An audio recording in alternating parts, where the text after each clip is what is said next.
അസ്സലാമു പുതിയൊരു വീഡിയോയിലേക്ക് എല്ലാവർക്കും സ്വാഗതം. ഇന്ന് ഞാൻ വന്നിട്ടുള്ളത് ഒരു ചിക്കൻ ഫ്രൈഡ് റെസിപ്പി ആയിട്ടാണ്. വളരെ സിമ്പിളായിട്ട് അതേപോലെ വളരെ ടേസ്റ്റി ആയിട്ട് നമുക്ക് തയ്യാറാക്കിയെടുക്കാൻ പറ്റുന്നൊരു ചിക്കൻ ഫ്രൈഡ് റെസിപ്പിയാണിത്. അപ്പോൾ ഒട്ടും വൈകാതെ തന്നെ നമുക്ക് വീഡിയോയിലേക്ക് കടക്കാം. ആദ്യം തന്നെ നമുക്ക് ഈ ഒരു ചിക്കനിലോട്ടുള്ള മസാല റെഡിയാക്കി എടുക്കാം. അപ്പോൾ അതിനായിട്ട് ഞാനിവിടെ 4 അല്ലി വെളുത്തുള്ളി എടുത്തിട്ടുണ്ട്. ഞാനിപ്പോൾ അത്യാവശ്യം വലിയ അല്ലിയാണ് എടുത്തിട്ടുള്ളത്. ചെറുതാണെങ്കിൽ ഒരു 7 വരെയൊക്കെ ചേർത്ത് കൊടുക്കണം. ഇനി ഇതിലേക്കൊരു ചെറിയ പീസ് ഇഞ്ചി ചെറുതായിട്ട് ചോപ്പ് ചെയ്ത് ചേർത്ത് കൊടുക്കാം. അതേപോലെ ഒരു 5 അല്ലി ചെറിയുള്ളി കൂടെ ചേർത്ത് കൊടുക്കുന്നുണ്ട്. ഇനി ഇതിലോട്ട് ഒരു 1/2 ടീസ്പൂണോളം വലിയ ജീരകം, അതായത് പെരുംജീരകം ചേർത്ത് കൊടുത്തിട്ടുണ്ട്. അപ്പോൾ ഇതിൻ്റെ ടേസ്റ്റ് ഇഷ്ടമല്ലെങ്കിൽ ഒരു 1/4 ടീസ്പൂണോളം ചേർത്ത് കൊടുത്താൽ മതിയാവും. ഇനി ഇതിലേക്ക് ഒരു 1/2 തണ്ട് കറിവേപ്പില കൂടെ ചേർത്ത് മിക്സിയിൽ നന്നായിട്ടൊന്ന് ബ്ലെൻഡ് ചെയ്തെടുക്കാം. ബ്ലെൻഡ് ചെയ്തെടുക്കുന്ന സമയത്ത് വെള്ളമൊന്നും ചേർക്കേണ്ട ആവശ്യമില്ല. ഞാനിതിവിടെ നല്ല പേസ്റ്റ് ആക്കിയിട്ട് അരച്ചെടുത്തിട്ടുണ്ട്. ഇനി ഇതിലോട്ടൊരു 1/4 ടീസ്പൂൺ ഗരം മസാല ചേർത്ത് കൊടുക്കാം. അതേപോലെ ഒരു 1/4 ടീസ്പൂൺ മഞ്ഞൾപ്പൊടി ചേർത്ത് കൊടുത്തിട്ടുണ്ട്. ഇനി ഇതിലോട്ട് എരിവിന് ആവശ്യമായിട്ടുള്ള മുളക് പൊടിയാണ് ചേർത്ത് കൊടുക്കുന്നത്. മുളക് പൊടി ഞാനിവിടെ 1.5 ടേബിൾ സ്പൂണോളം ചേർത്ത് കൊടുത്തിട്ടുണ്ട്. ഇനി ഇതിലോട്ട് ആവശ്യത്തിന് ഉപ്പ് കൂടെ ചേർത്ത് നന്നായിട്ടൊന്ന് മിക്സ് ചെയ്തെടുക്കാം.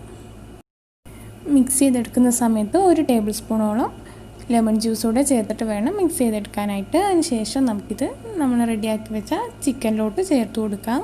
ഞാനിവിടെ 800 ഗ്രാമിനടുത്ത് ചിക്കൻ എടുത്തിട്ടുണ്ട്. നമുക്കിത് നന്നായിട്ട് കൈ വെച്ചിട്ടൊന്ന് മിക്സ് ചെയ്തെടുക്കാം.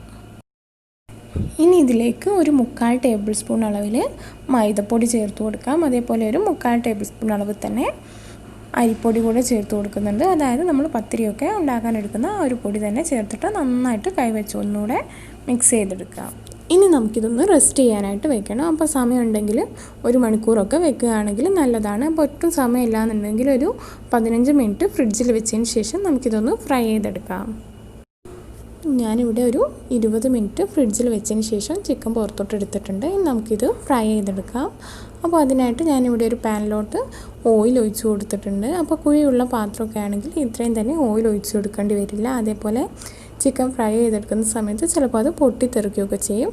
അങ്ങനെയാകുമ്പോൾ ഓയിലൊന്നും പുറത്തോട്ട് പോകാതിരിക്കാനൊക്കെ കൂടുതൽ നല്ലത് കുഴിയുള്ള പാത്രം എടുക്കുന്നതാണ്. ഇനി നമുക്കിത് നന്നായിട്ട് ചൂടായതിന് ശേഷം ഇതിലോട്ട് ചിക്കൻ വെച്ച് കൊടുക്കാം. ഞാനിവിടെ ചിക്കൻ്റെ ഏകദേശം ഒരു പകുതി ഭാഗത്തോളം ഇപ്പോൾ ഇതിലോട്ട് വെച്ച് കൊടുത്തിട്ടുണ്ട്. നമുക്കിതൊന്ന് നന്നായിട്ട് ഫ്രൈ ചെയ്തെടുക്കാം. അപ്പോൾ ഫ്രൈ ചെയ്തെടുക്കുന്ന സമയം ഓരോ ചിക്കൻ അനുസരിച്ച് മാറ്റം വരും. എനിക്കിപ്പോൾ 15 മുതൽ 20 മിനിറ്റ് വരെയൊക്കെ എടുത്തിട്ടുണ്ട് ഈ ഒരു ചിക്കൻ ഫ്രൈ ചെയ്തെടുക്കാനായിട്ട്.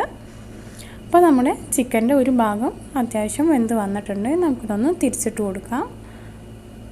അപ്പോൾ ഇതേപോലെ നമുക്ക് ഈ ഭാഗം കൂടെ ഒന്ന് നല്ല ബ്രൗൺ കളറായി വന്നതിന് ശേഷം പുറത്തോട്ടെടുക്കാം. ഇപ്പോൾ നമ്മുടെ ചിക്കന് 3/4 ഭാഗത്തോളം വെന്ത് വന്നിട്ടുണ്ട്. ഈ ഒരു സമയത്ത് തന്നെ നമുക്കിതിലോട്ടൊരു 4 പീസ് പച്ചമുളക് ചേർത്ത് കൊടുക്കാം. അതേപോലെ കുറച്ച് കറിവേപ്പില കൂടെ ചേർത്ത് കൊടുക്കുന്നുണ്ട്. ഇതൊരു ഭംഗിക്ക് വേണ്ടിയിട്ട് ചേർത്ത് കൊടുക്കുന്നതല്ല. ഈ ഒരു ഫ്ലേവർ ഈ ഒരു ചിക്കനിലോട്ട് നന്നായിട്ട് തന്നെ പിടിക്കും. ഈ ഒരു സമയത്ത് നമ്മൾ ചേർത്ത് കൊടുക്കുകയാണെങ്കിൽ പോലും ഇത് ചേർത്ത് കൊടുത്തതിന് ശേഷം ഒരു 5 മിനിറ്റ് മാത്രം വെച്ചാൽ മതിയാകും. ആ ഒരു സമയം 5 മിനിറ്റും വെക്കേണ്ട. ഈ ഒരു കറിവേപ്പില അതേപോലെ പച്ചമുളകൊക്കെ കളറൊന്നും മാറി തുടങ്ങുന്ന ആ ഒരു സമയത്ത് തന്നെ നമുക്കിത് കോരിയെടുക്കാം.